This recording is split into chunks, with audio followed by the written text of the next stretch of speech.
Hi there, my name is Cameron Conaway. I'm a faculty member at the University of San Francisco, and my work on feedback has appeared in Harvard Business Review, where I position the need to process feedback as a critical next step after we receive it. And I was one of a few corporate leaders asked to help with Feedback Essentials, a course from Harvard Business Publishing that is used by global organizations to develop their leaders. For those who just want a quick definition of feedback and then need to leave, here you go. This is how I define feedback. Feedback is a response to a person's activity with the purpose of helping them adjust to become more effective.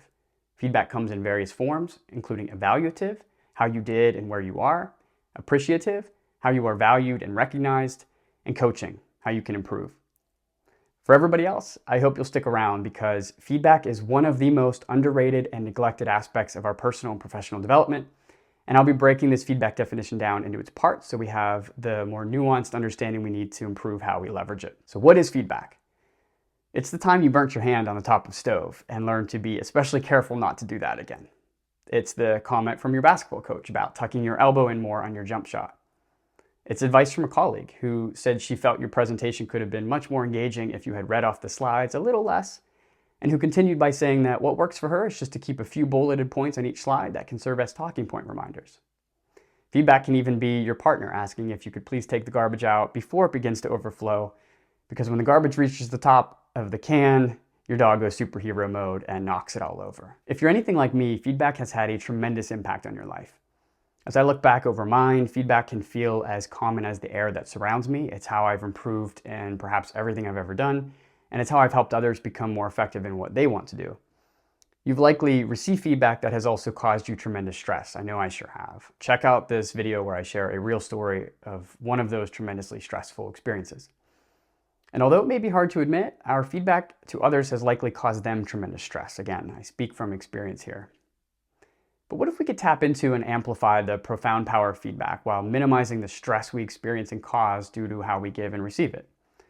There's no quick fix for making that happen, but in my experience as an educator and corporate leader, I've come to believe that improvement in this regard begins at the beginning with a feedback definition, and from there, an exploration of the three common feedback types, and then some real-world feedback examples that bring everything together. So if you're still with me, here's a quick look at what we'll cover. First, we'll briefly explore why it's important to have a definition of feedback. It's great to have one, but for it to stick and be integrated into your work and life, I found that it's vital to also understand why we need one and some of the faulty assumptions not having one can cause us to fall into. Second, I'll again share my feedback definition and how it came to be so we have a shared understanding of what we're talking about. Third, we will unpack our definition of feedback, looking at its individual parts so we have a more nuanced understanding.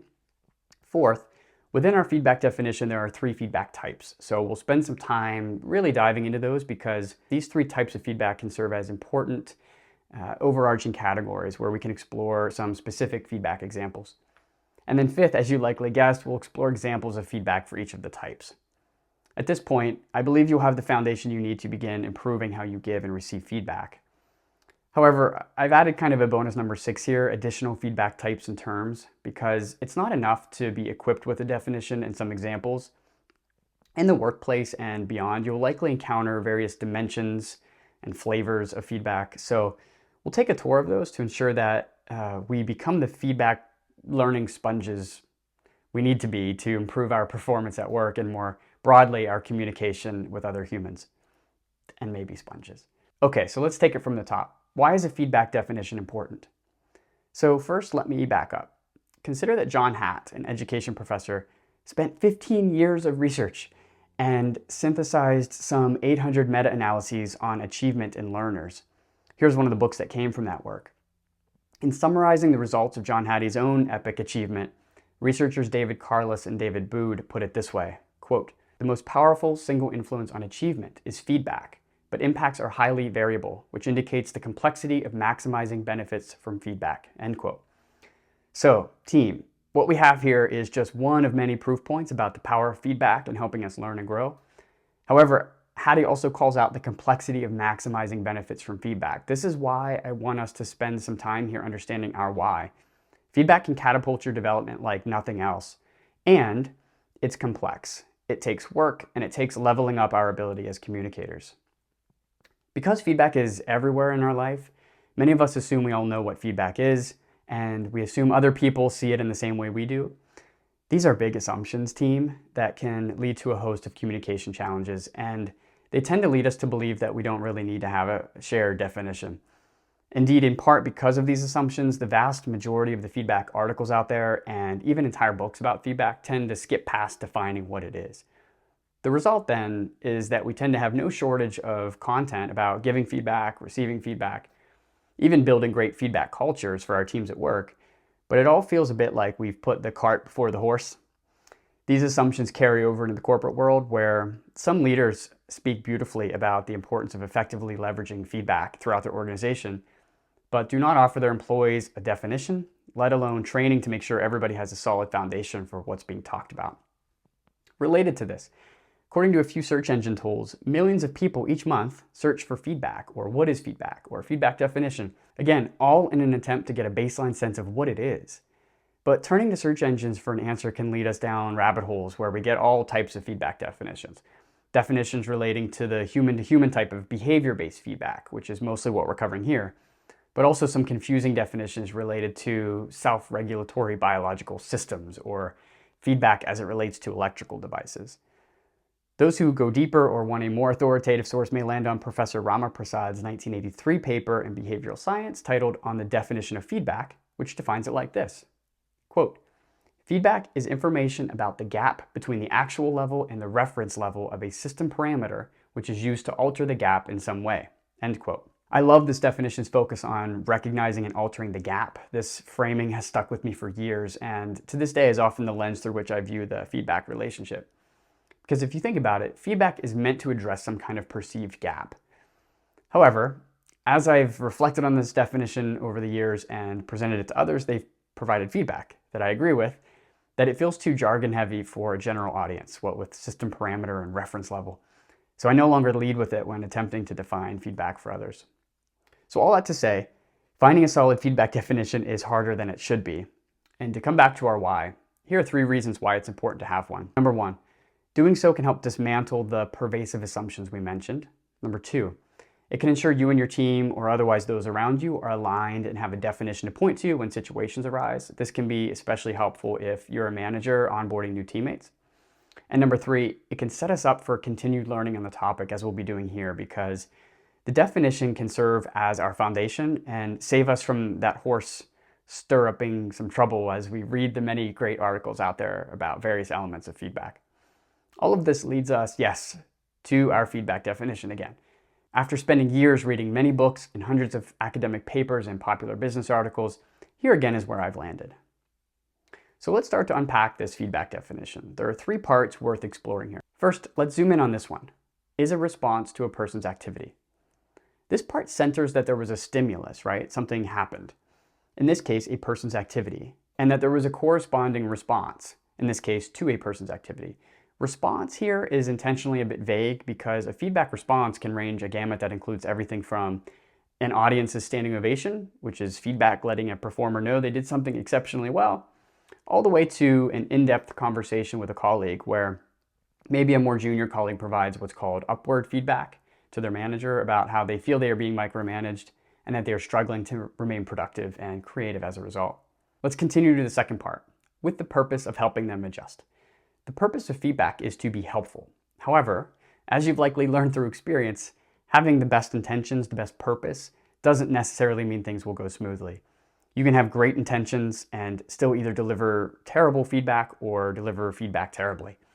Also of note here is that the feedback is about helping the other person adjust. Adjust is also a bit vague because this adjustment could range from feedback intended to adjust teammates' interpersonal behavior to feedback meant to adjust the hip rotation on someone's golf swing. The word adjust also refers to a future activity. After all, you can't go back and adjust a thing in the past. In this sense, effective feedback by its nature is helpful precisely because it allows someone to adjust a future performance. Keep in mind that for feedback to be more directly future-oriented, it can be helpful to, but it doesn't necessarily need to, explicitly talk about a future event. For example, even appreciative feedback like, "Great job driving that project to the finish line," doesn't specifically call out a future event, but it can plant a seed that will allow the feedback receiver to carry lessons from how they successfully completed this project into their next project, right? And then lastly, let's look at various forms. Part of the challenge in defining feedback involves addressing all it can be.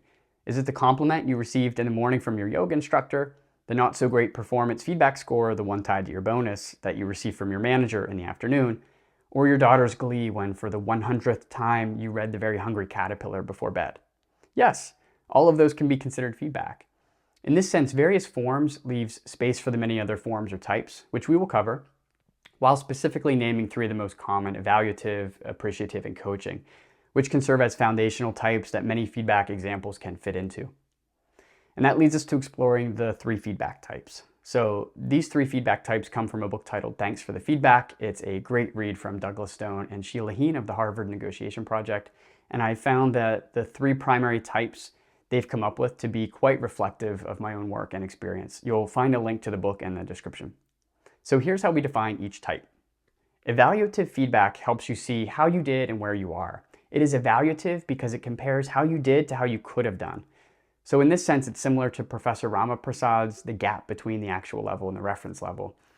To make evaluative feedback real, here are 5 feedback examples. Number 1, at the end of the quarter, you drove 10% fewer marketing leads than you forecasted. The feedback here, and perhaps it came from an automated dashboard, tells you how you did in relation to how you thought you would do.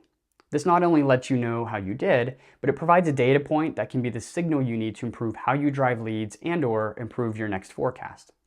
Here are a few other examples. Number 2, a direct report tells you you are the best leader I've ever worked with. Number 3, you did not meet the qualifying standards to participate in the Boston Marathon. Number 4, you moved to number 4 on a Duolingo leaderboard.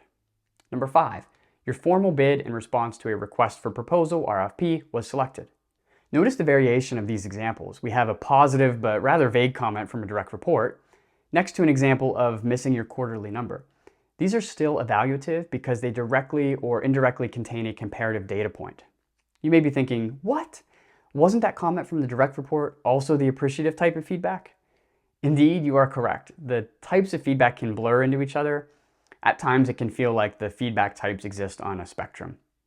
Let's zoom out a bit to add context to this example. Let's say this comment, "You're the best leader I've ever worked with," was made during a quarterly performance review, and it was in direct response to when you asked for feedback about your leadership since joining the team 6 months ago. The comment now shifts more toward evaluative, with the subtle comparative data point being other leaders they've worked with. It can move further into the evaluative camp if specific details are provided about how you stack up next to leaders they've had in the past. Let's move to appreciative feedback. Appreciative feedback helps you know you are valued and recognized. Here are 5 examples of appreciative feedback. Number 1, your basketball team's center points to you in gratitude after that great pass. Number 2, your grandparent says, "I am so grateful for all you've done for us." Number 3, your teacher praises you in class for always asking great questions. Number 4, upon returning from a dangerous military mission, one sergeant hugs another.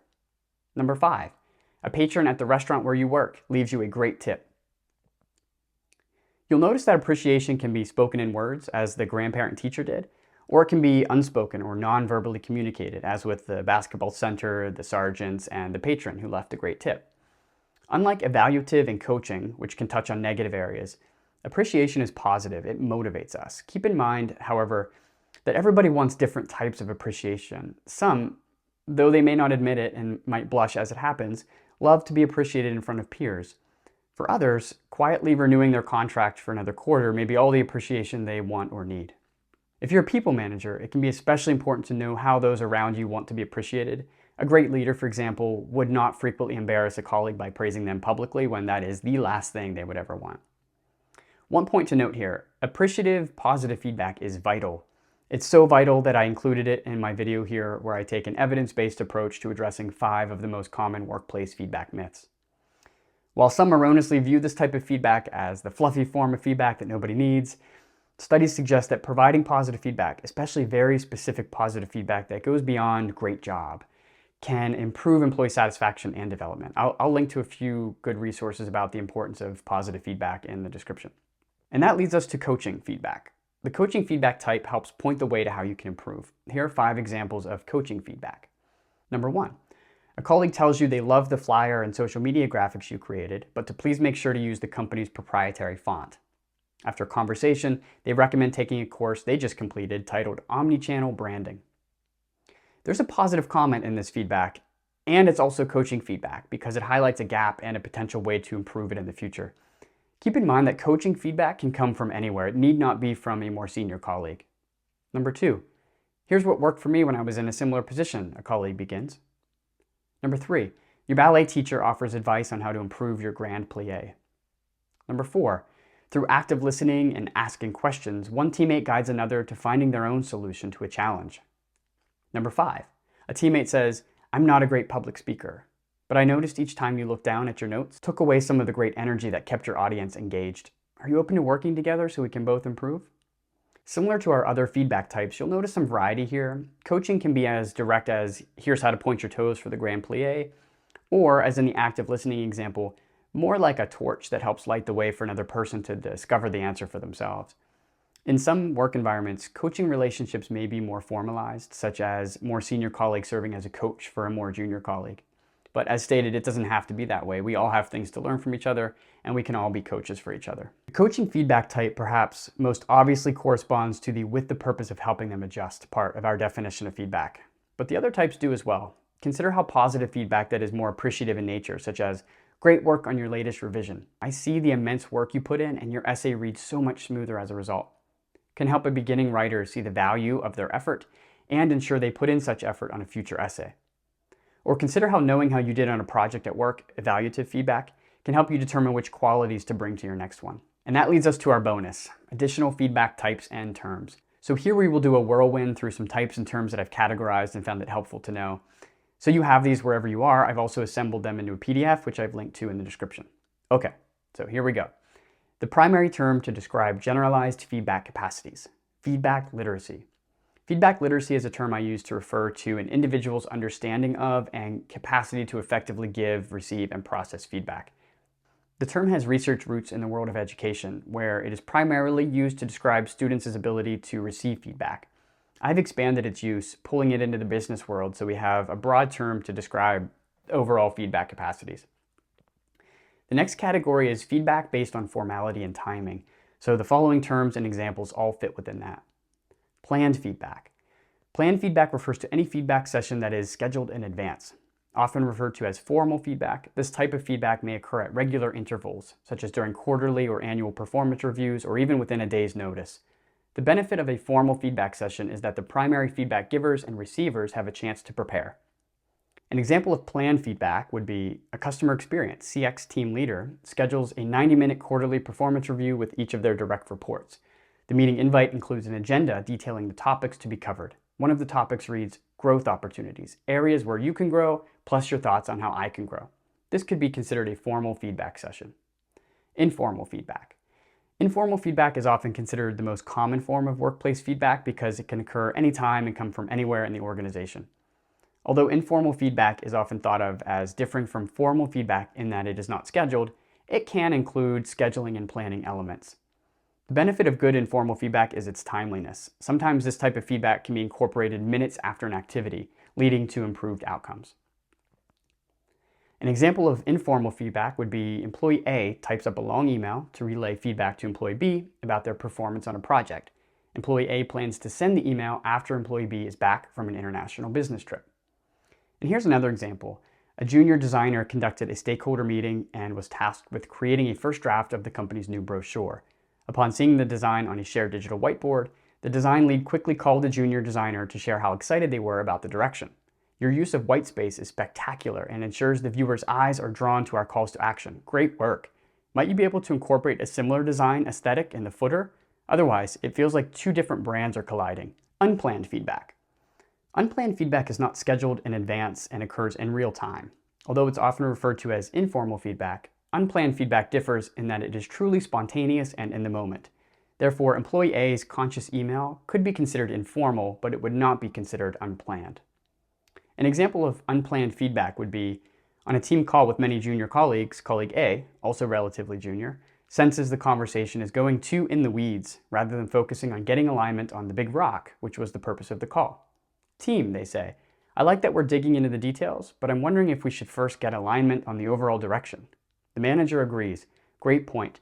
Thank you for having the awareness to bring us back, colleague A. The manager's comment there is unplanned, appreciative feedback. The manager may even leverage this unplanned feedback to reinforce the feedback to colleague A in front of the team and create a teachable moment. They may say something like, "Team, I want to reiterate how great of a move that was by colleague A. Down the road, you may find yourself on calls that go down the rabbit hole as we did. It might feel awkward, but if a clear decision on a big topic has to be made, you can bring value by steering the conversation back to center as colleague A did."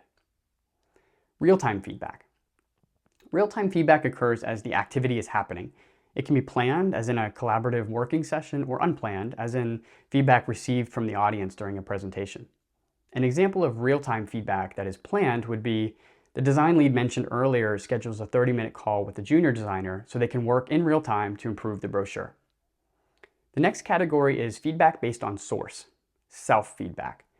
Although informal feedback is often referred to as the most common type of feedback, in all likelihood, self-feedback takes the crown. Self-feedback refers to the feedback in our minds as we critique, praise, and compare our performance. We may compare the speech we just gave next to an excellent TED Talk, or the app functionality we're building next to how our competitor did it. Self-feedback can happen consciously, such as an employee who was just asked to rate their quarterly performance, also known as self-appraisal, or unconsciously, such as an unhelpful and hypercritical thought process that may be related to traumatic events in childhood. Space for mindfulness and self-reflection is a key part of developing conscious self-feedback and helping to bring unhelpful, self-conscious self-feedback to the surface so it can be worked with rather than reacted to. Peer-to-peer feedback. Peer-to-peer feedback typically refers to feedback given and received by peers at relatively equal seniority levels, but it can also refer to peers of any level and any kind giving or receiving feedback. Effective peer-to-peer feedback is built on several key pillars, including psychological safety, where each colleague feels respected and safe when sharing their thoughts. For the definitive read on psychological safety, check out Professor Amy Edmondson's book titled The Fearless Organization. I've linked to it in the description. Having a shared understanding of the feedback basics is also vital for peer-to-peer feedback to work, and this includes, as we're doing here, getting alignment on a feedback definition and having a general baseline of feedback literacy. Most academic research on peer-to-peer feedback occurs in the classroom through student-to-student feedback. The results make it overwhelmingly clear that students can learn a tremendous amount by providing feedback on each other's work, sometimes even more than from feedback provided by the instructor. And some recent research suggests that the same is true with peer-to-peer feedback at work, with some studies suggesting that getting feedback from a few peers can be just as helpful or even better than getting feedback from a single expert. In the right context, peers collaborating on and providing feedback about a project at work can reap immense benefits. Customer feedback. Customer feedback is feedback given by customers. It can occur in various forms, including customer satisfaction surveys, public customer reviews, and beta testing, whereby a product or service is rolled out to a select group to provide feedback before a general release. Employee feedback. Employee feedback is a broad term that you may hear used in multiple ways. It commonly refers to feedback given by a manager to a direct report, but it can also refer to any feedback given and received between colleagues, regardless of where they sit on the org chart. Additionally, an organization's leaders may request employee feedback about, for example, how a new procurement process is working. 360-degree feedback. 360-degree feedback, also referred to as multi-source feedback or multi-source peer appraisal, is a process for employees to give and receive feedback to each other in an anonymous way. As the name suggests, the purpose is to improve employee performance by helping them receive feedback from 360 degrees, that is, from as many angles as possible, including self-feedback. Though the potential downsides are many, the proposed benefit and the reason this method became so popular is it can allow employees to get a broader range of feedback perspectives rather than, for example, getting feedback exclusively from their manager who may only see one side of their work. The collected feedback is then used to inform an employee development plan. Okay, the next category is feedback based on positionality, meaning where the givers or receivers are in some hierarchical relationship. Upward feedback. Upward feedback is feedback given by a direct report to their manager. It can also refer to any feedback given by a more junior colleague to a more senior employee. This includes skip-level feedback, which would be between a junior employee and their direct supervisor's manager. Downward feedback. Downward feedback is feedback given by a manager to their direct report. It can also refer to any feedback given by a more senior employee to a junior employee. Let's move now to feedback based on content and giver-receiver perception. Positive feedback. Positive feedback is how we know we are doing well. This can come in various forms, ranging from a colleague's praise to an automated dashboard that turns the numbers green when you've met or exceeded your goal. For decades, feedback research has proven the benefits of positive feedback. Effective positive feedback is specific. It goes beyond great job and can also give employees a glimpse into a strength they may not know about. An example of positive feedback would be, "I'm not sure if you know this, but you are a riveting public speaker. Your slides are clear and engaging, and your passion for the topic shines through. I especially appreciate how you engage your audience with questions." Negative feedback. Negative feedback is how we see our gaps, those areas where we can improve. This can come in various forms, including from a friend who saw our action and commented that they felt we can do better. In this sense, negative feedback can be beneficial. However, for various reasons we will explore in a future video, folks often fear giving and receiving it. Working through this fear can be challenging, but there can be tremendous growth benefits when you do. An example of negative feedback would be, upon review of the copy, I think we missed the mark in addressing the primary pain point of our targeted audience. Can you try again? This time working to empathize with their current struggle to do X and positioning our product as the solution. Constructive feedback. Constructive feedback seems to exist due to confusion or misconceptions around what the negative in negative feedback refers to. Constructive here implies helpfulness or usefulness, and maybe a future-oriented view, which is all in our primary definition of feedback. So I struggle with the term constructive feedback because it reads to me like feedback. Still, if we keep in mind that we all have different levels of feedback literacy, it's easy to see how this term can be helpful. In the following example, imagine if the word constructive was replaced by negative. Would the sentence change in meaning or feel more jarring for you? The call went well because the engineering team provided constructive feedback that I will include in our next release. Feedforward. The term feedforward arose to ensure feedback takes a future-oriented approach. Effective feedback, however, does precisely that. It points to a past performance with the intention of improving future performance. In this sense, I believe it's problematic to position feedforward as the reverse of feedback. Still, like constructive feedback, feedforward has its place depending on the audience. Reframing or rebranding feedback in this way can also help pull employees back into the feedback process if they've had terrible or even harmful experiences with it in the past. Positive feedforward. Positive feedforward is positive feedback with a phrase that attaches it to the future. An example of positive feedforward can be, in your report last week, you did an excellent job of steering our focus to the highlights of your research. Great work. You might want to try that in your client presentation next week. Negative feedforward. Negative feedforward is negative feedback with a phrase that attaches it to the future. An example of negative feedforward could be, next time, I think it will be helpful to spend more time researching your audience. As longtime customers, they clearly didn't need those first few overview slides. Before you present next week, let's spend some time discussing the backgrounds of who will be in attendance so we can really nail the opening. Destructive feedback. Destructive feedback goes against our primary definition of feedback in that it is ultimately either not helpful or not given with the intent to be helpful. While this type of feedback may include valuable parts, it comes in the form of harsh critique that may include ridiculing that breaks a person's confidence and thereby makes feedback adoption nearly impossible. There are long-term negative consequences to destructive feedback. Our next category is feedback based on delivery method. Oral feedback. Oral feedback, often called verbal feedback, is delivered via synchronous or asynchronous talking. One potential benefit to oral feedback, particularly of the synchronous variety, is that participants can pick up on verbal and nonverbal gestures, which can help ensure ideas are conveyed clearly. Written feedback. Written feedback is delivered in writing and can serve as a way to document feedback. Unlike oral feedback, where verbal and nonverbal gestures can be experienced, these elements are missing in written feedback. As Sarah Gershman and Casey Mank wrote in Harvard Business Review, quote, therefore, when you deliver written feedback, make sure to include clear and unmissable signposts of warmth, encouragement, or gratitude. Writing is not the place for off-the-cuff feedback on someone's performance that could have outsized impact or come across as harsher than you intended, end quote. Visual feedback. In a corporate work context, visual feedback can refer to various types of visual indicators, such as numbers turning green to represent an achieved goal, or a designer's visual changes to a web design mockup. Automated feedback. Grammatical issues caught by Grammarly, a financial dashboard that adjusts based on parameters met, an online exam that provides insight as to why an answer is wrong, even the feeling of pain when we touch a hot stove. These represent just a few of the many automated types of feedback that we experience throughout any given day. Additional feedback types. Encouragement. Encouragement is a type of motivational feedback that can help the receiver move into a stronger place of empowerment. Example phrasing can be, "I spent a lot of time thinking about this feedback about your performance because I see you as a shining star in this organization. You didn't land this particular deal, but with your skill set and passion, you have so much potential, and I see you landing far bigger and better deals in the future." Formative feedback. Formative feedback is typically given in a low-stakes environment where the feedback receiver has a chance to redo or resubmit their work. In this sense, formative feedback refers to the type of feedback given over time to assess how a learner or worker is developing.